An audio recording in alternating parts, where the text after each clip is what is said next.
우리는 코로나19와 전쟁, 홍수, 기근 등으로 어려운 시대에 살고 있습니다. 우리는 어려운 시대에 살면서 원망과 불평을 쏟아낼 것이 아니라 다시 일어나야 합니다. 넘어진 아이가 다시 일어나듯이 우리 개인도, 가정도, 사업장도, 교회도, 이 나라 이민족도 일어나야 합니다. 어제 나면서 안전뱅이가 믿음으로 베드로의 손을 잡자 발과 발목에 힘이 생겼습니다. 그리고 걷기도 하고 뛰기도 하였습니다. 40년 동안 걷지도 못하고 뛰지도 못했던 사람이 걷게 되고 뛰게 되는 놀라운 일이 벌어졌습니다. 그는 얼마나 기뻤겠습니까? 우리의 삶도 걷고 뛰는 은혜의 역사가 일어나기를 주님의 이름으로 축원합니다. 그렇다면 우리는 무엇에서 일어나 걸어야 하겠습니까? 먼저 어제 우리는 안전뱅이 인생에서 걷고 뛰는 인생으로 일어나야 한다라고 말씀드렸습니다. 오늘 두 번째로 살펴볼 것은 우리는 동정받는 인생에서 예수님의 은혜로 간증하는 삶을 살아야 합니다.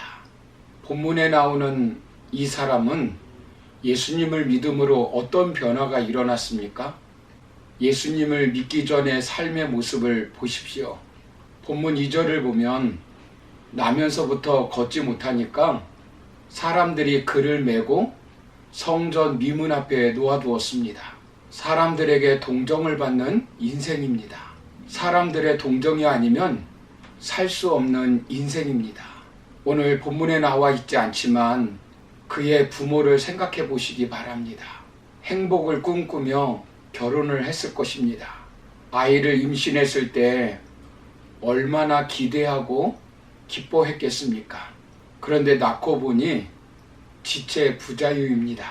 기뻐해야 할 가정에 갑자기 슬픔과 우울함이 찾아온 것입니다.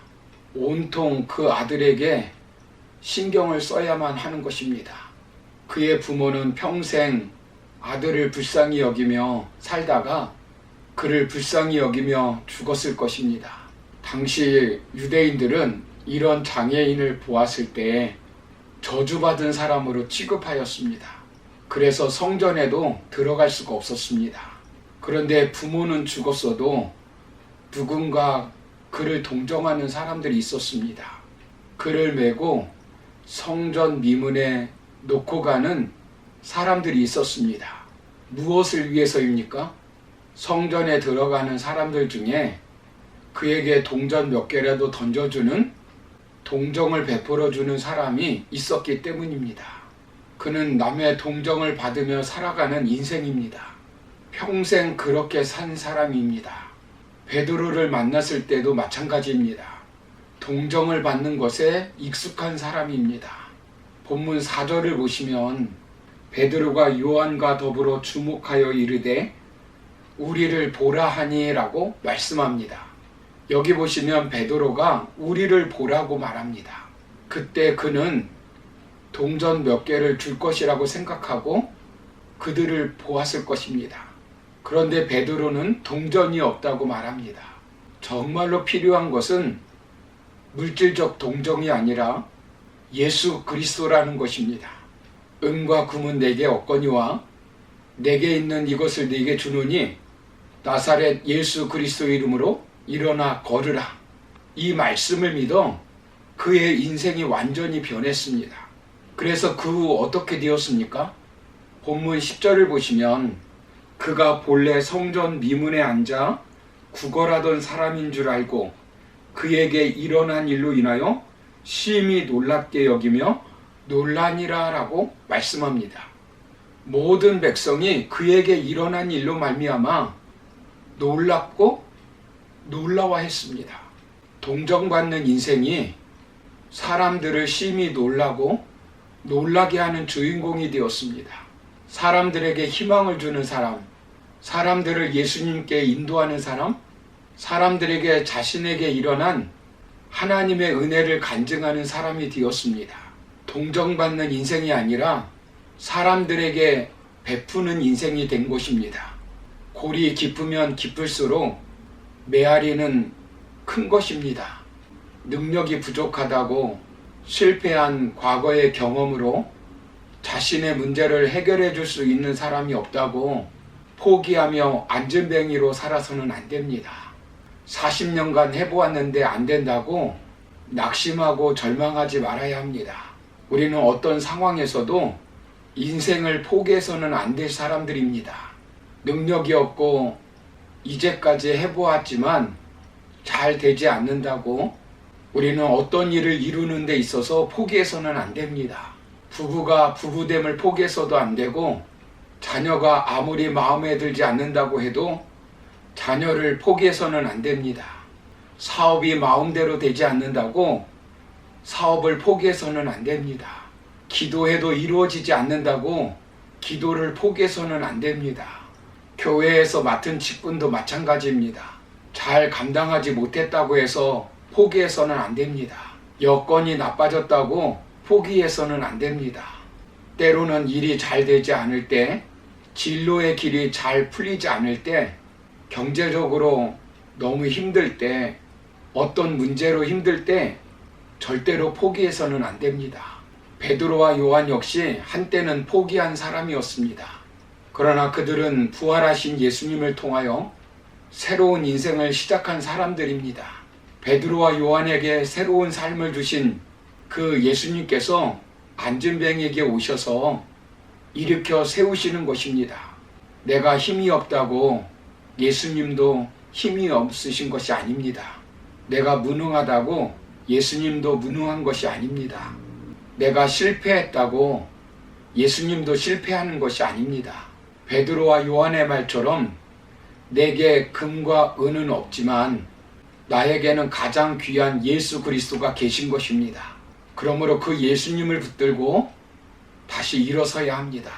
하나님께서 은혜를 베풀어 주시면 40년 동안 걷지 못했던 사람이 걷게 되고 떼는 역사가 일어나는 것입니다.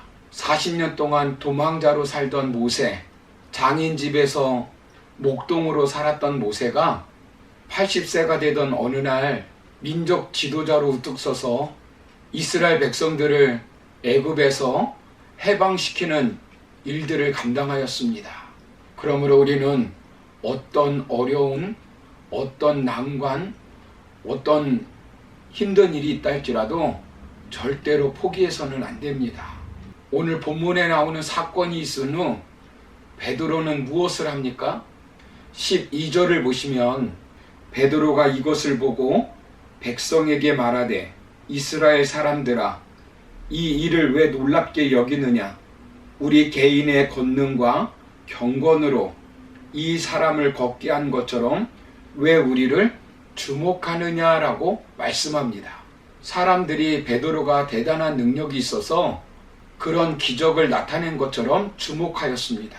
자신의 권능과 경건으로 그런 일이 일어난 것이 아니라는 것입니다. 13절을 보시면 십자가에 못 박혀 돌아가셨지만 3일 만에 부활하신 예수님이 하셨다는 것입니다. 그리고 19절을 보시면 그러므로 너희가 회개하고 돌이켜 너희 죄 없이 함을 받으라. 이같이 하면 새롭게 되는 날이 주 앞으로부터 이를 것이요 라고 말씀합니다. 이 일로 인하여 사람들이 어떻게 되었습니까? 사도행전 4장 4절을 보시면 이날 예수 믿는 사람들이 남자만 5,000명이었습니다. 베드로가 하나님의 말씀을 전했을 때 남녀노소하면 2만여 명이 하루에 예수님을 믿게 된 것입니다. 얼마나 놀라운 일입니까? 그 일을 베드로가 한 것입니까? 아닙니다. 베드로가 말한 것처럼 예수 그리스도께서 그렇게 하신 것입니다. 이 은혜가 저와 여러분의 삶에도 일어나기를 소망합니다. 그러므로 우리도 어려운 시대에 살면서 동정받는 인생에서 예수님의 은혜로 간증하는 인생으로 변해 우리로 말미암아 많은 사람들이 예수님께 돌아오게 하는 주인공으로 살아가시기를 주님의 이름으로 축원합니다. 감사합니다.